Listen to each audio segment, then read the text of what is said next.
Oggi siamo diretti a Windsor, è una fredda mattina d'inverno e adesso stiamo aspettando soltanto che i nostri amici siciliani vengano qui a prenderci. Sì, appena arrivano. Yeah? Sì, sono arrivati. Dai, andiamo.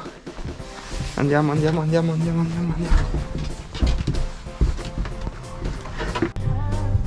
Ciao Ale. Ciao! La moribonda dov'è? Oh. Nonostante la stanchezza di una settimana intensa, io e Diana abbiamo deciso di trascorrere questa domenica uggiosa lontano da Londra. Dopo circa 40 minuti di macchina giungiamo finalmente a Windsor, una cittadina storica famosa soprattutto per il suo castello, legata alle vicende della famiglia reale inglese. Una volta lasciata la macchina al parcheggio a pagamento, cerchiamo di orientarci per raggiungere proprio l'ingresso della fortezza, che occupa una posizione predominante sull'intero centro abitato. Dopo aver passato la statua della regina Vittoria, mi rendo conto però che con Alessandra e Danilo sarà molto difficile dare un'impronta strettamente didattica a questo video. Hello! Mi sento a disagio a parlare in video davanti a voi. No! Mi mette vergogna. No. Allora, ci ritroviamo a Windsor Castle. Prego. Ci troviamo al castello di Windsor e siamo con i nostri amici siciliani e ci stiamo appropinquando all'ingresso del castello. Una volta fatti i biglietti, a dire la verità abbastanza costosi, proviamo finalmente a focalizzarci sulla nostra visita e sull'importanza storico-culturale di questo sito. Quindi è stato costruito quando? Intorno all'anno 1000. E poi che cazzo c'era da dire su questo posto? Allora. Il nostro unico obiettivo è incontrare il Re Carlo e farci offrire un tè. Esatto. Esatto? Il mio obiettivo della giornata è poter dire di aver fatto una cacata reale nei bagni del castello. Bene, Questo? sai quante visualizzazioni avrà? Questo ce lo teniamo per dopo. Quello è il bonus. Cagata reale.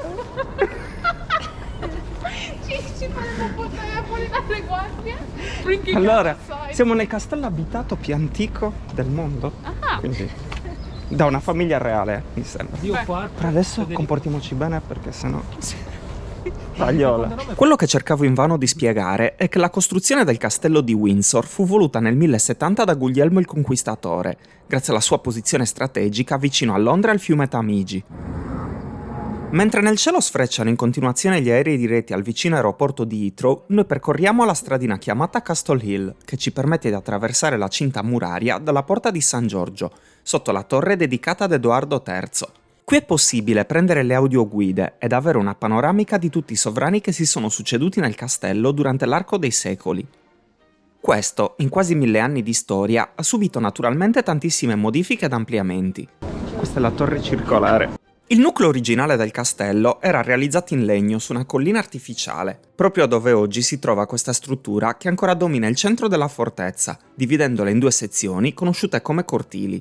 In quello inferiore si trova la cappella di San Giorgio, mentre il cortile superiore contiene gli appartamenti di Stato. A questi vi si accede passando per una terrazza, dove si può ammirare un bellissimo panorama dall'alto. Questa è la terrazza settentrionale comunque. Stiamo per accedere adesso agli appartamenti reali. Qua sotto c'è il Tamigi e lì c'è la campagna inglese stupenda. Negli appartamenti di Stato del castello di Windsor si possono ammirare alcune delle stanze più sontuose della monarchia britannica e comprendere meglio vizi e virtù dei suoi rappresentanti.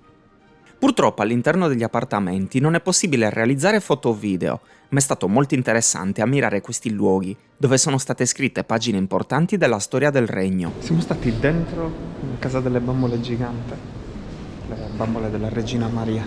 Adesso abbiamo perso Danilo e Diana. Dove hai visto Diana? Lo stesso. Tu hai visto Danilo? No, dove sono andati?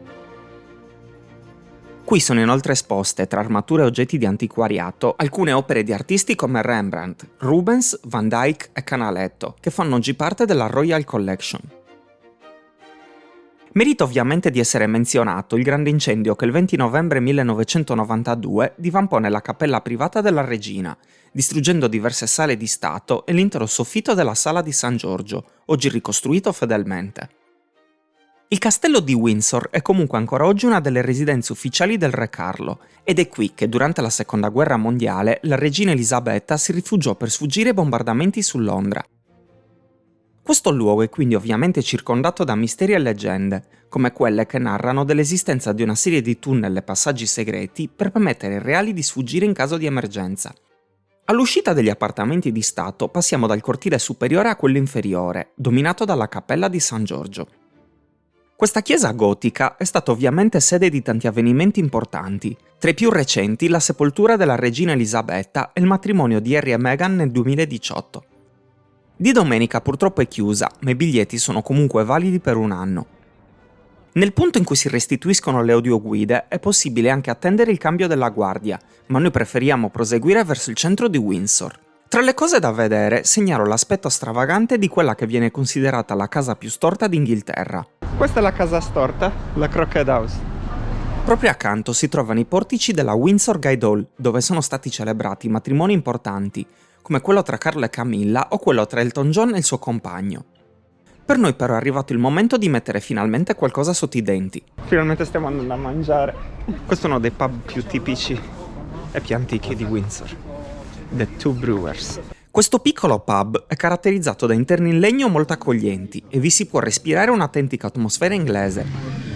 Allora siamo pronti per il Sunday roast. Io ho preso il maiale, Diana e Alessandra hanno preso l'agnello e lui ha preso il beef. Ovviamente non potevamo rinunciare anche ad un piccolo dolcetto, giusto per sgrassare il palato dopo il pranzo leggero. La doccia di crema è fatta.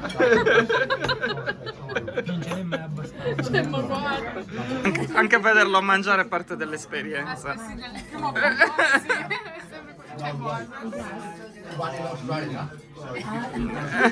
Un'altra particolarità di questo pub è quella di trovarsi proprio di fronte a un'altra delle attrazioni più famose di Windsor. Oh, guardate, adesso siamo dopo il nostro pub che si trova proprio davanti alla Long Walk.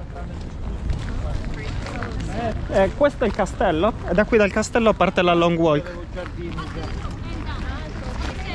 Oh, è veramente lunghissimo. In effetti si tratta di un viale rettilineo di circa 4,3 km. Fu voluto nel 1680 da Carlo II, che fu ispirato dai grandi viali francesi come quelli di Versailles. Dove porta la Long Walk? È un parco.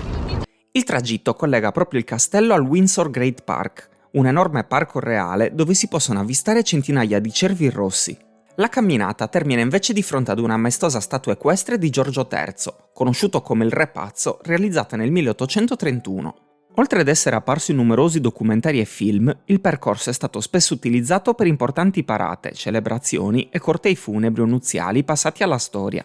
Praticamente no, quando la regina è morta l'hanno poi il carro funebre ha fatto questa strada. Vogliamo fare almeno un pezzettino giusto per dire che l'abbiamo percorsa e poi ritorniamo indietro. Aspettare qui, eh? Vuoi aspettare qui? Ok. Facciamo una cosa, andiamo dritto e lì giriamo a destra, vediamo dove ci porta. Ok. Immersa tra prati verdi e circa 1600 alberi secolari, questa è una delle camminate più amate da residenti e visitatori.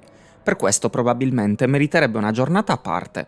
Vabbè, della long walk abbiamo fatto 100 metri e ci siamo rotti. Questa è la nostra long walk. Esatto, la nostra long walk dopo aver mangiato come porci era più che sufficiente. Adesso ci rinfiliamo nel villaggio per vedere un po' cosa c'è in giro. Avendo il parcheggio solo per un'altra ora, decidiamo di fare un ultimo giro nelle strade dello shopping, dove a farla da padrone sono i classici negozi di souvenir gestiti da asiatici e le grandi catene presenti in qualsiasi angolo delle città inglesi. Siamo alla Windsor Royal Station, una stazione vittoriana trasformata in un centro commerciale. Danilo che va nel negozio degli Hello Kitty? Sì. Cosa ci fa? Questa stazione fu realizzata nel 1851 e in passato serviva per accogliere la regina Vittoria e altri membri della famiglia reale quando viaggiavano da Londra a Windsor. Infatti al suo interno è anche possibile ammirare una locomotiva a vapore dell'epoca. I'm checking where is the train going. Accanto alla stazione storica ne è stata realizzata una più moderna, connessa con quella di Slough, una città da dove è possibile raggiungere il centro di Londra in circa mezz'ora. Come la capitale inglese, anche Windsor è attraversata dal Tamigi, e qui è possibile fare un giro in barca o semplicemente ammirare i magnifici cigni reali. Questi splendidi uccelli sono di proprietà della famiglia reale dal XII secolo e ogni anno vengono censiti e protetti durante la tradizionale cerimonia dello Swan Upping. Ma se da una parte abbiamo i cigni, simbolo di grazia e raffinatezza, dall'altra abbiamo certi pennuti che preferiscono invece esprimersi in modi decisamente meno aristocratici. Allora, ragazzi, qui c'è... Aspetta che devo riprendere Danilo. Dani, vieni! Vedi che ti pulisco, vieni! Ci sono gli uccelli che ci stanno cagando addosso, hanno beccato Danilo. Fai vedere, fai vedere. Ok, non preoccuparti, sono cose che Era succedono. tanto che non mi cagavano. Dai che proseguiamo. Lì arriviamo al ponte e poi torniamo indietro. Ma ti sei pulito? Come? L'ho leccato? Che schifo!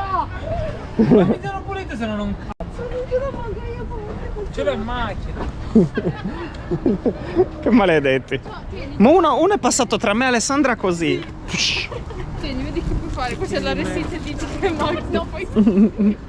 Nonostante gli imprevisti, giungiamo al Windsor Bridge, costruito nel 1824, che collega Windsor con Eton, una città famosa per il suo storico college fondato nel 1440. Questo prestigioso istituto ha formato generazioni di studenti provenienti dall'aristocrazia e dalla nobiltà, tra cui futuri primi ministri e membri della famiglia reale. Il ponte, simbolo di unione tra due città ricche di storia, sembra quasi stridere con le nostre dissertazioni filosofiche mentre lo attraversiamo. Tu comunque veramente sembri un pervertito che un misto tra gli Spectre gadget con i gadget dentro, nascondendo gadget.